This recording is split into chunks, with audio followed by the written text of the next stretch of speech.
But I'd rather do a project that I can make go on as long as I want versus have a really hot project on TV and they can pull that shit any minute.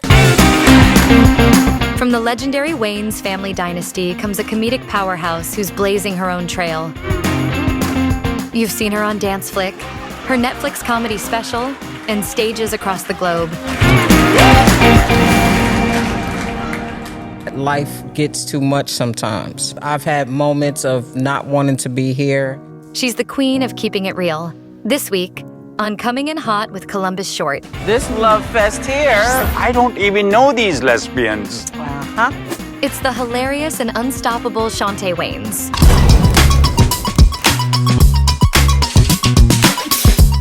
Rolling. Listen, guys. This is episode 8 of Coming in Hot. Coming in Love. Spicy rub skin. Yeah. Coming in hot. Listen. Okay, right here. Listen. Listen. I don't even want to introduce my guest yet because I want the internet to know I want Denzel Washington on my podcast. That's it. Don't we all? That's it. Okay. Okay. Can we get him out here? Yeah. Okay. Can we get him out here? And listen, my dear the queen, my dear, I love you. Chaunté Wayans, folks. She is a Wayans. Okay. Coming from a legendary family, amazing comedian, amazing writer, amazing actress. Amazing, just amazing. Come on, so, ladies and gentlemen, coming in hot, Chaunté Wayans. You gonna make me tear up after that 90s intro. Coming in hot. Wait. Chaunté, listen, I don't want to, we're going to start. Okay, so I met Chaunté, folks. My ex-wife, I got her an apartment right up the street because I was trying to live saved. I was trying to live saved. So I was like, until we married, we can't live together type stuff. But she lived right under right upstairs. Right upstairs. Yeah. Right on Chandler and Morello. And my boy Elijah. Yeah. Everybody made it. Yeah. Ninjas was making it. I thought you lived up there though. You was there. No, I had a whole crib right around the corner. Columbus, you was there enough times where I thought because I was still going over there to sneak beat. Oh, sneak beat? This is why we can't be together. Chaunté. Sneak beat. Chaunté. Yeah. Let me just ask you. Let's start from the beginning. Yeah. Coming up from the most prolific family of nepotism. Dang. For real. Like that has looked out for each other, that has taken care of each other. How did you make it up through the ranks?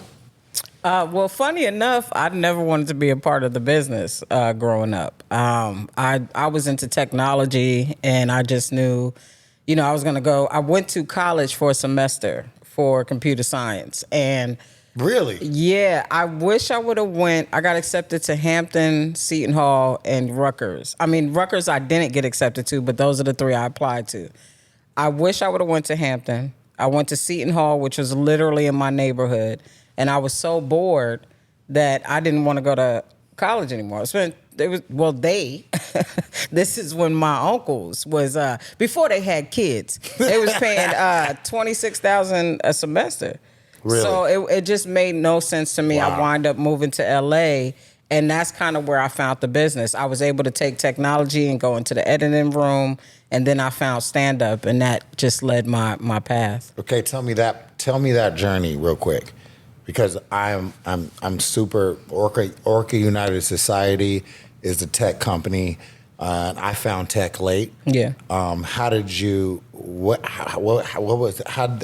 that? I just always found technology fascinating. I remember you know, when we was going into like the internet and stuff like that, and you know, people was saying it was the end of the days at that time, and so forth and so on. Oh, you talking about like Y2K? Yeah, this is when MySpace and Downlink and all those things out. But my mother dated a guy who used to build computers and stuff.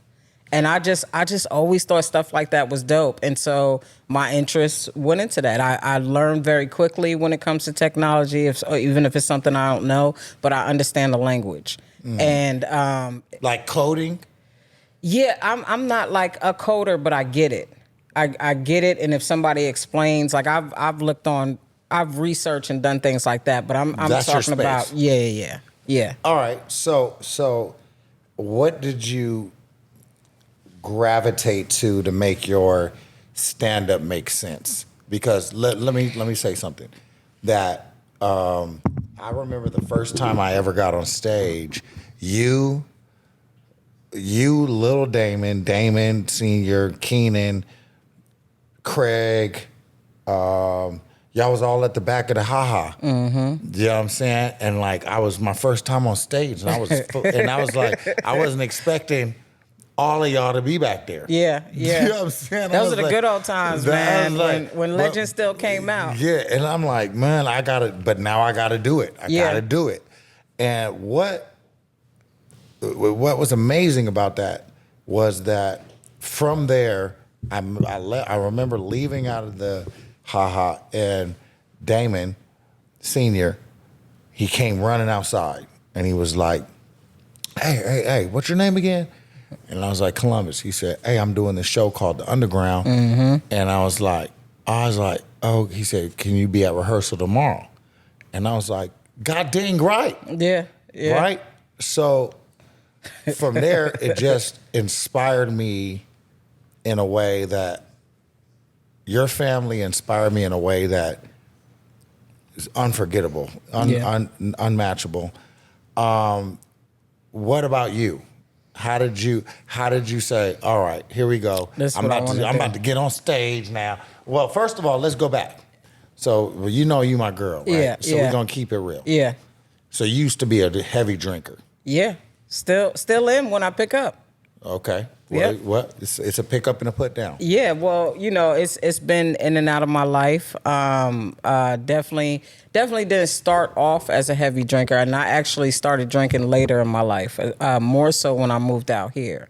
The industry and just certain things that had to be done, as well as when I was starting my career, I, being a lesbian, especially the way I dress and stuff like that, it wasn't.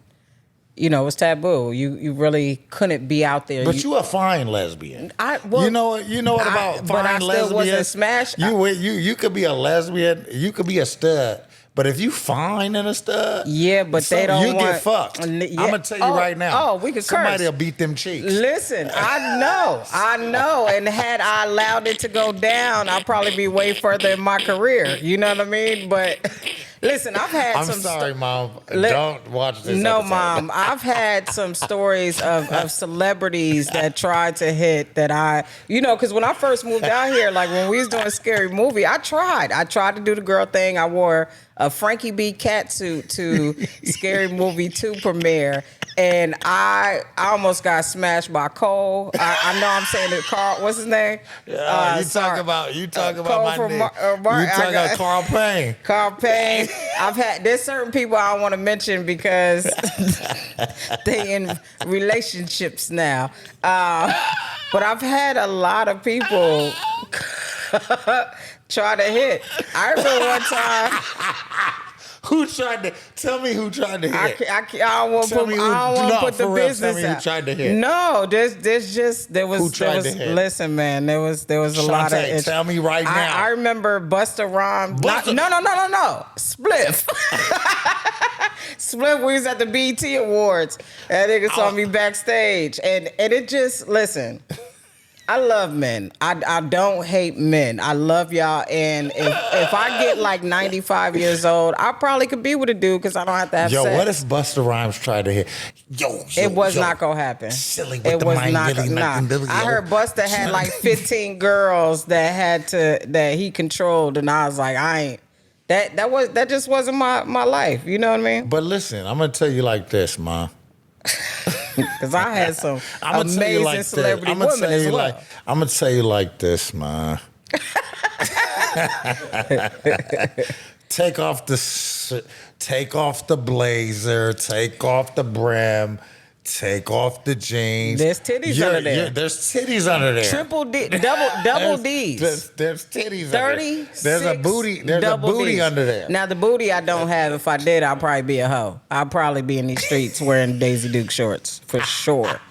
In the winter, in the snow, I would hoe out. So I didn't get that blessing. I just got these big ass titties. All right. So let's get serious. That's stupid. And only we can do that because we're family. That's stupid stuff. So as a writer, Yeah. but you are incredible. Thank you. You are really incredible. Thank you. Like when you're not just an incredible writer for your stage, like, but if you had if you wrote your own series, it would be a hit. So how seriously do you take that? Well, I just started dipping into that because the stand-up world and being in the forefront is something that I love doing, but I also suffer from anxiety and stuff like that What do you really mean? bad. I just, that's part of my drinking. My drinking is to be able to socialize, to be able to be around energies that I really don't want to be around. That's deep. It really affects me in a different way, and it's hard to explain because people go, well, you're not passionate No, it's about not it. hard to explain. Well, to somebody who understands, but people we call them normal drinkers or users and stuff like that. It's a different spin on that. They don't get why we go there. Right. So it's been something that's been in my life, something that I've been trying to change with just workout and following principles and a program and so forth and so on. But it's tough, man. It's tough because I do sit with those doubts. When I write something and people were going, man, I want a series out of this or I want to do this. There's been a lot of doubt in my life. And so I'm just now at my age starting to grow out of that. And I'm okay with it because it's a journey for everybody, and I'm following my journey and I know things are going to be great. Do you, so like I talked to a lot of like pro athletes and I asked them questions like this, just personally, friends of mine, I don't got to name them, but they say we still get nervous before every game. Yeah. They still. Do you still get nervous every time you get on stage? Yeah, absolutely. I think every audience is different, and you don't know who's coming to see you. There's been places, I'm learning that people are actually coming out for me now, but in the times where I had to develop an audience, the things that I talk about. What do you mean by that? Just break that down real quick. Well, developing an audience. Yeah. Again, I started at a time where the Ellens and the Wanda Sykes and, so many people who are now out weren't out. And, right. You knew who was gay because they always had a blazer and a blazer, tight jeans, and a tank top. Like, nigga, just say you a stud. But it was at a time when, like, agents and people around me would tell me that I should dress more feminine. And I remember one time, two occasions, I remember doing CBS Diversity and my agent, who is the most flamboyant guy in the world, told me to, he's like, show some tits. They love tits. And so I found the best tit outfit I could find. And Oh, my I God. had like makeup on. I still felt, I was still in my like, aggressive, You were in the but middle. more girly. I had Yeah. makeup and stuff on. And I go into this room, and half of the people I know in this room, and I just felt so embarrassed because they like, nigga, what's wrong? Why you showing your tits? You got your balls out. I was like, yeah, I'm sorry. I'm just trying to. So it was I'm gone. I'm gone, folks. Yeah. It was a mixture of that and me trying to get on stage feminine in that same night. And I didn't feel comfortable. I didn't do well. And I felt like it was, it wasn't me. So, listen, you got the Queen Latifah's a world that knows how to navigate that and been doing it for a long time. And I think that part of me. Excuse me, Equalizer. We're not, no smoke. No smoke, Queen Latifah, Equalizer. what I'm saying is she's beautiful. Yeah, and no all smoke. that she does. She's the ish. But a lot of people wanted me to be more like her, like don't be afraid to, wear a dress and stuff like that. And I just think I wasn't ready for that. Well, let me tell you. You are, I already said it. You trying to smash? Because that's what I'm getting. I'm not trying to. Calm down. Easy. I'm just saying you are one of my favorite because you are literally my sister. Like I felt like since 2004 or 5. Yeah, man. Yeah, and so as I've seen you grow as an artist, like I've literally watched your growth. Yeah. What do you think was the hardest thing to overcome? Was it that? Was it being a lesbian, being a stud? Was it being a Wayans? I think you can put all those together and say having confidence. It didn't matter what area you put that in. It's just having confidence. I've learned that the more I try to push away from my family and make a name for myself, I realize it doesn't matter. Either way, I can go do something really great that I've earned and people will still direct it to, it being a part of my family. But more importantly, I don't know why we have this kind of stigmatism in our culture, or at least before, but it's like we can't build empires. White people do it all the time. They build empires. They give it to their son who really don't want to take the business. And, wow, that's you know what real. I'm saying? Like real talk. No. So this is what you just hit. You just hit something, Chaunté. Is like when I watched Bronny come out on the court. Yeah. With his dad. Yeah. People was hating. I'm not hating on that. You know why? It's because that's my son. Yeah. I waited and I trained him. I'm the one that was out there on the basketball court. Yeah. So who was the one? He putting in the Who work. was the one training you? To be honest, I got a little bit of training from everybody. When I first started comedy, I remember going, Sean was my first. Sean? Yeah, Sean, brilliant comedian and impersonator, all these things. But he sat me down and helped me figure out how to find my jokes. And then I would call Damon and not Marlon yet, but Damon, Keenan, Damien, my brother, Craig, and Lil Damon, because he was out in the streets with me. But I was. Yeah, we was all out in the streets. Yeah. We was out at the same time. Yeah. But I would call them at 3:00 in the morning. I'd be in New York. I'd be like, hey, Uncle Sean, this joke didn't work. I don't know, what happened. And we would go through it. It was like a master class. In That's itself. amazing. Yeah, and shout out to my Aunt Kim. All of them would show up to That's amazing. the shows. And like you said, when you was on stage, the beauty about having my family around was I remember being on stage telling this woman president joke, and I got stuck. And they just started throwing stuff out. They were like, well, what about this? What about this? And I found like finding your clique and doing stand-up really helps sometimes because these are people that want to see you win. You know what I mean? Well, first of all, clap it up for that. Yeah, that's great. I'm going to clap it up for the Wayans again. Jesus, Lord, I love the Wayans. Okay, now when you talk about that, how have you navigated when you travel and you're not with your tribe?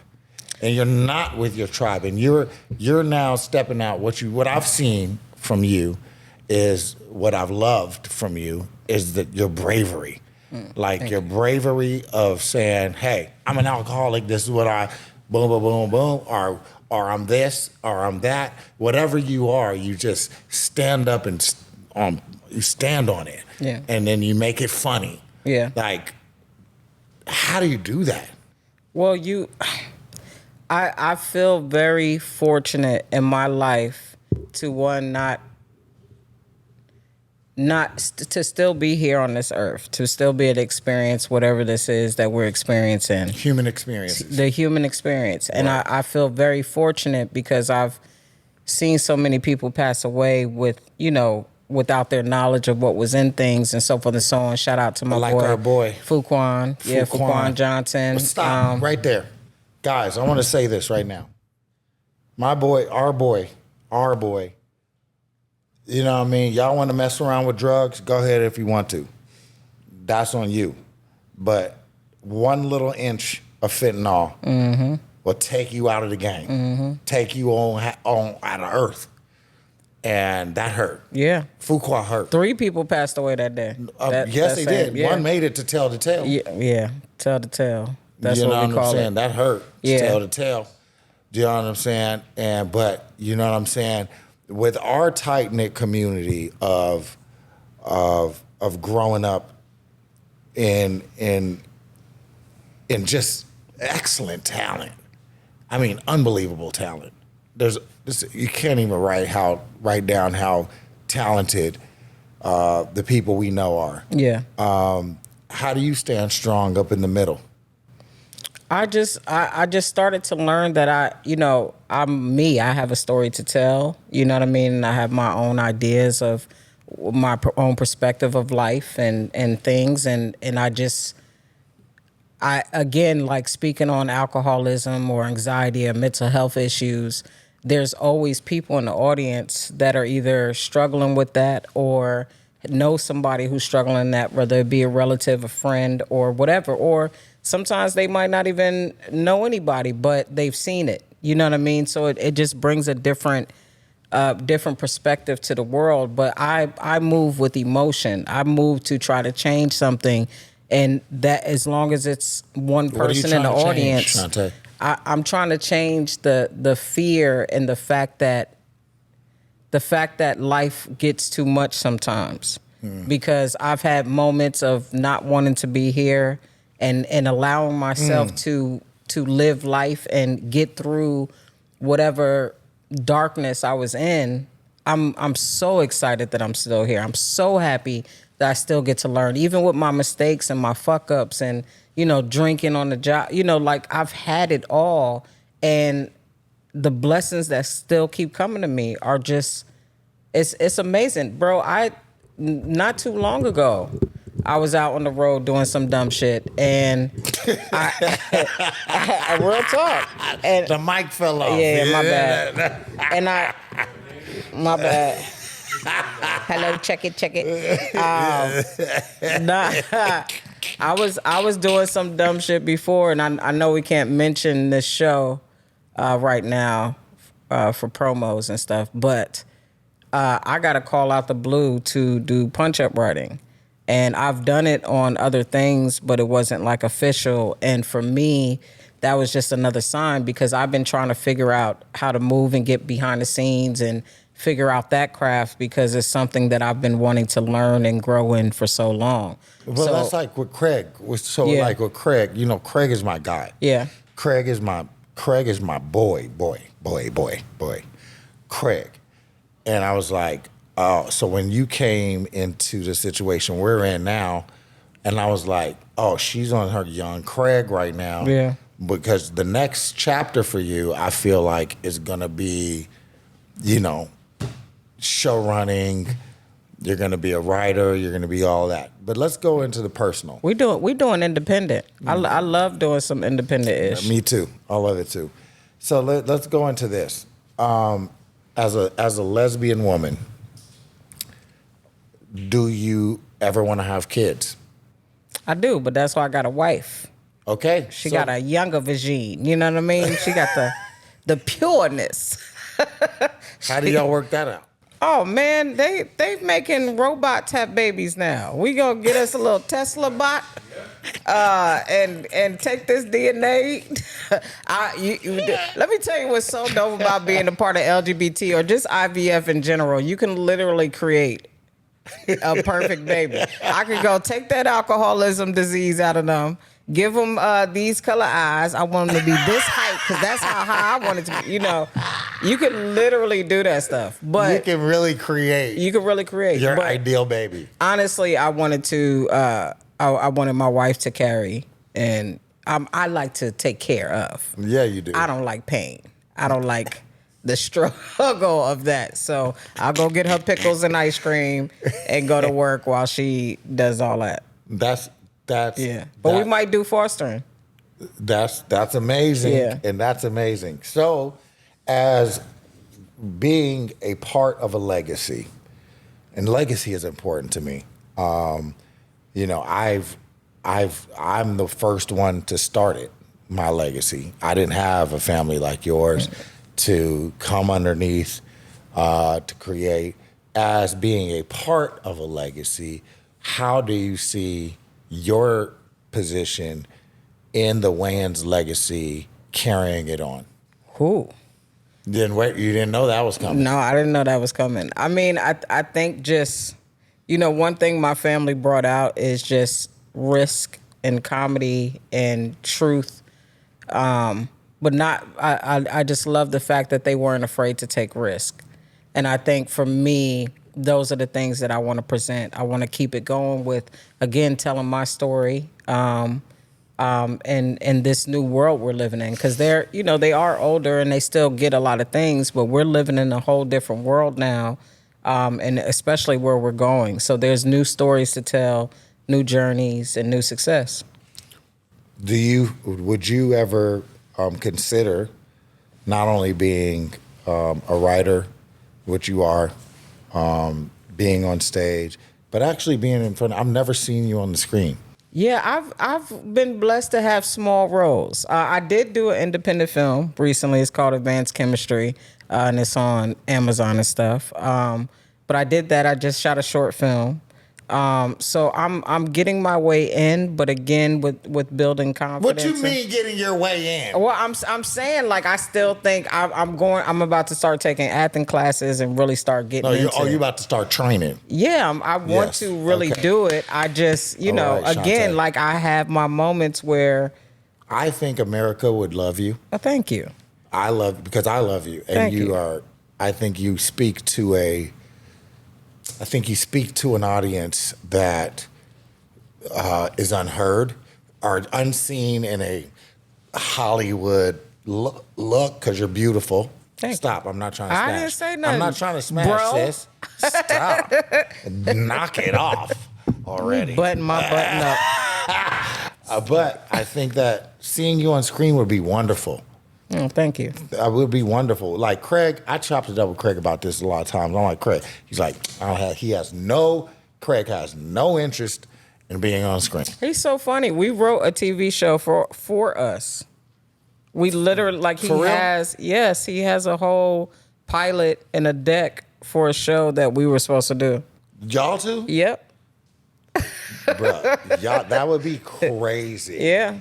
But at the end of the day, Oh my God. how we are now is, I mean, just coming up through the ranks and doing everything we've done in our career. What gives you the most peace right now as a human being? Oh, my home. My home is my peace. I got my 2 babies, my 2 dogs, my wife, and I have a routine when I'm home. What's your routine? You know, wake up, walk the dog. Right. You know, I do meetings every day. I just have a regimen. Like, I'm trying to work out. I have my studio and my place, and so there's just things that just, you know, even though everything is still spontaneous, I'm home. You know. I love that. Yeah. All right. You want to get messy for 2 minutes? We can get messy. For 2 minutes. Oh, man. What's up? What is your opinion on Orlando Brown? You see how I looked away? Don't look at. Here's what's funny. I wanted to ask you, and then I'm gonna look away. No, you gonna think I'm crazy, but I love Orlando Brown. Come on, give me the bars. I think Orlando Brown got some hidden truths, and in order to stay alive, this nigga gotta act crazy. Ooshkosh whoosh wash. If you mix those letters up, that shit is. Yeah. But it's either one or two things. This business can make you very crazy, and you know you could be on top of the world one moment, and then all of a sudden you know running down the streets. So I want to speak on that. that I felt that one of the things about your family, and I don't hate to keep bringing it up because it's facts, is that you guys were protected from the bullshit. Yeah. You were, because you had too many. You weren't gonna get caught by the diddler. Okay. I was easy target too, especially when I was drinking. Nigga, you could have gone. But I'm saying, with the baby oil. But I'm saying, for, and we're gonna wrap it up here. But for like the new people that are coming in, just a kid with dreams, right? Just a kid from Cedar Falls, Iowa, that just is talented. Cedar Falls, Iowa. I just pulled that out of my. Why that city? It could be anywhere. So that just has dreams of being great, comes out to LA, and now, do you feel like? Because I'm going to give you my opinion. Do you feel like Hollywood is safer now than it was when we were coming up? I feel like you can make Hollywood safer for you. I think, again, what do you mean by that? There's a lot of independent route. If you find a way to build your audience, which a lot of people have, you can stay in that independent route. There's sponsors, there's investors that want to put money. There's all these streaming platforms, but also just your own platform that you can put it on. I see people doing stuff on their website, and people pay to go see that. But you grow your audience. And the crazy thing is, once you do that, then all those people that you've been trying to knock down doors and do this and do that is going to open those doors. But I'd rather do a project that I can make go on as long as I want versus have a really hot project on TV and they can pull that shit any minute. Say that. Okay, explain that last part. That I can shoot, if I can get enough funding or something like that, I could shoot something. And this is talking about having an audience. When you have an audience of, you see these influencers with over 1 million followers and so forth and so on, they're just growing. You can make your own thing. Now, I think sometimes people hear money and it gets, greed gets in the way, but that greed only lasts a certain amount of time versus building an audience and having that come in constantly, but also getting into the license business. If you shoot something, you own it, and you sell it, I don't care, to Tubi. That can go from Tubi for a year, then go to Netflix. This is what everybody's doing now. CBS, all these shows, they're gonna be on a streaming platform, and then you're gonna see it on HBO. You know what I mean? They just keep reselling it, and that's money being made constantly. The responsibility of content, the responsibility of what. So let me explain. When I look back at what Bentley has done, yeah, right. I watched Martin episodes. There was always a cultural dynamic that hit us right in the thing, right? Yeah. Fresh Prince of Bel-Air, Bow. Yeah. Even Jamie Foxx, Cosby Show. Come on, like top of the top. Yeah. In cultural effect. How much do you hold yourself, or will hold yourself responsible for that cultural infusion? Well, artistically. You want to implement that, and especially in all that I do. But again, it's a new world, right? So you're inviting a different space into this. I think a lot of what's happening is people have these ideas of those old shows that were so great to us, those old movies, and it's getting shut down because networks and so forth and so on just want you to recreate what they're seeing right now. So the expressions and the things that people want to put down wind up dumbing down. You think half of the influencers want to do side-by-sides or talk about cupcakes with a green screen? Like, this is what social media is pushing. I guarantee you, if you go look at real comedians, real actors, real people that's doing content now, and you go, why are they doing this? I guarantee you, if you go to the beginning of when they started, they tried to do some dope shit.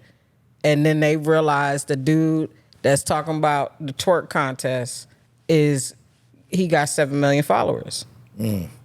So you move in what you're selling a product.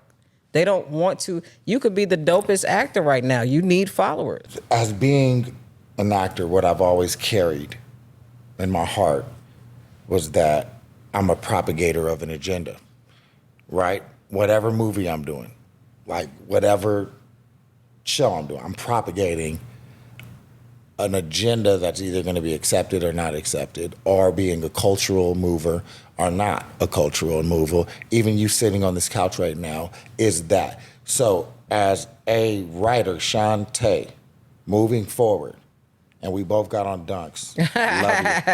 Love you. What kind of material do you want to make moving forward? What's your like if you could show run your own show, if you could, what's your next movie? If you could, you don't pitch the movie so somebody can take it. Yeah, no. Just I like dramedy a lot. Yeah, me too. I like subtle comedy. Me too. It's something about dramedy for me. I'm a huge fan with like thrillers and action. Give me some references. Give me a reference. Give me a couple references. Well, like I think there's, and I didn't watch it all, so forgive me, but like Atlanta. Yeah. He killed that. I love Rami. Yep. Killed that. Starting watch it, Average Joe. Mm-hmm. But I'm trying to think of more off the top, more notable. But I even like stuff like The Office. Yeah, that's you know what I mean, shit. and that's slapstick and stuff like that. Yeah. But it's there's just a different angle on it. You know what I mean? Like you can make a lot of things in this world that space. Yeah, and that's what I love. So Louis C. We're not talking about Louis CK? before CK? the charges came out. And Curb Your Enthusiasm. Oh my God! Yeah, that's Curb my Your guy. Enthusiasm will That's my probably guy. between Larry, and Atlanta will probably Larry, be a show that I want. That's to do. the type of stuff I'm talking about. So what I would like you to do is to commit yourself to doing that, because you are brilliant. You're my punch writer. You're one of my punch writers. You know, we have a few, but you only come in with the right lines at the right time, and this is your way working through it. And I'm going to tell you this, Chanté, that I love you from the bottom of my heart. Same, baby. For real. Yeah. You are very, very talented. You have fought through all kind of things, but still managed to stand. And to be able to do that is a special type of person. Thank you. That's real talk. Thank you. That you can get on stage all over the country and tell your truth, which most people can't even do it in the privacy of their own home.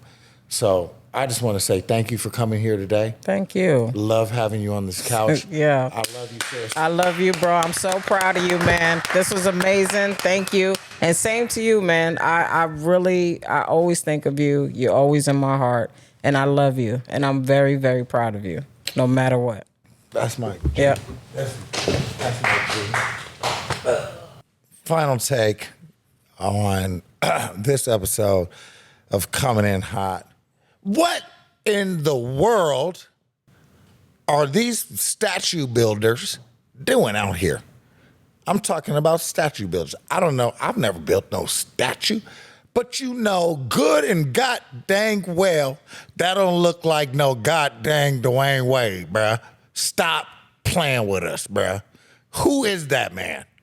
Who is that? That's the Tin Man from the West with a Miami jersey on. Yeah. Put some oil on me. Yeah. What's if I was Dwayne Wade right now, I'd be like, send it back right now. And you guys try again. Do it again.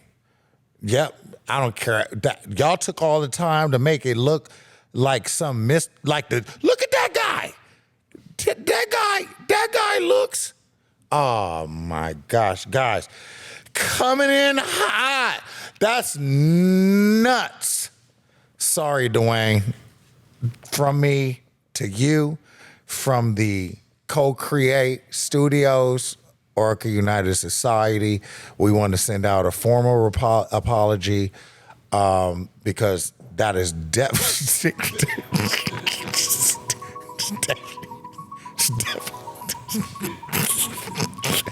definitely not you, bruh.